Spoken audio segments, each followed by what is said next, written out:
It's actually the most studied scientific object in the world right now. Hundreds of thousands of hours spent analyzing this cloth. Why? Because the Vatican considers it to be the greatest relic of Christian history. It is considered to be the burial cloth of Jesus. How do we get to the point where there's an image on the cloth? The current theory for Christians would be that image on there came when Jesus' body was resurrected from the dead. Right, so he's wrapped in it on Good Friday, and then a couple days later, he resurrects. It's kind of like a lamp. You've seen a lamp with like the shade, and you got the little bulb on the side.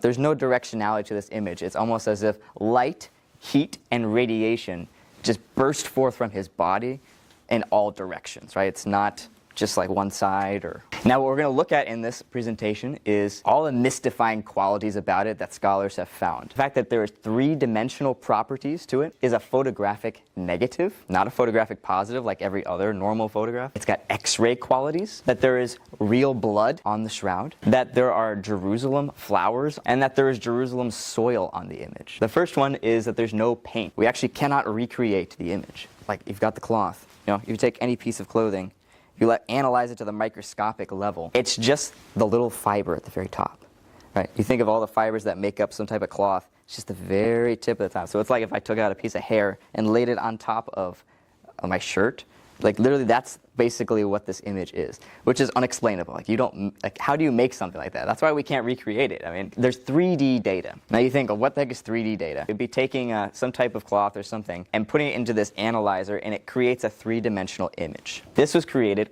recently by NASA. Only the Shroud of Turin, if you take a bunch of cloths actually and put it into the image analyzer, only the Shroud of Turin is the cloth that can create a three-dimensional image. So it's just another mystery about this that's like, how do you make something like that? Like, we can't even make that today. How would an artist 2,000 years ago or 100 years ago or 500 years ago, how would they make an image like, which we could say is evidence for the resurrection? The next mystery is photographic negatives. Has anybody ever seen like a photographic negative? Raise your hand if you have. It's not the positive, right? You take a photo of something, you get the positive. He finds that they're not like normal pictures.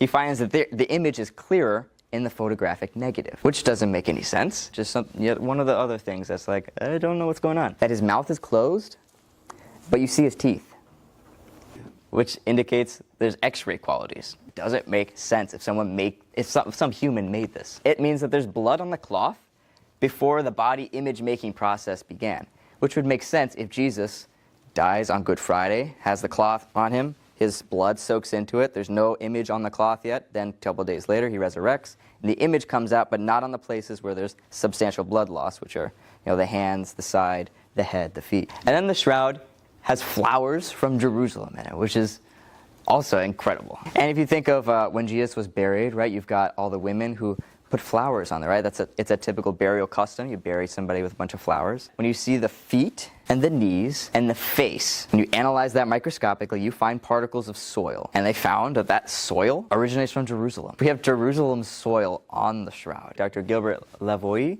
says that the thumbs are not seen on the shroud. All you see are 4 fingers. You don't see all 5. Why would that be? Because when a nail is sent through the wrist, the median nerve is affected. The thumb is pulled inwards. And then everything that we know about ancient Israel and ancient Jerusalem, the ancient Roman Empire, in terms of how they crucified somebody, it all corroborates with this man on the shroud. For example, we have a chest wound over the heart, which has strong blood stains throughout the shroud. This would suggest a Roman lance. And then there are over 100 small dumbbell-shaped, right, so you got 1 line, 1, all over his body. And that would be the same thing as what we know about the Roman flagrum, right? When you would scourge somebody, that's what it looked like. You had the rope, you had the dumbbell-shaped thing with 2 little balls at the end, which are made up of like pieces of metal, pieces of bone, right? And so that's the way it looks. So when you hit somebody, it's got those spots. And that's what's all over him. And then you've got tons of blood around the head region. It's like there's some type of head trauma that occurred. So that's all like the evidence that at least I know of. There's a lot more. You can look up in shroud.com. All the latest research is on there. And they continually keep pumping out new stuff. So all of these things suggest that this is the burial cloth of Jesus Christ. And some of the books I read on this, but there's a gazillion different books out there by different scholars who are just like, this is insane. Like, what do we make of this? We can't recreate it. It's mind-blowing. Yeah.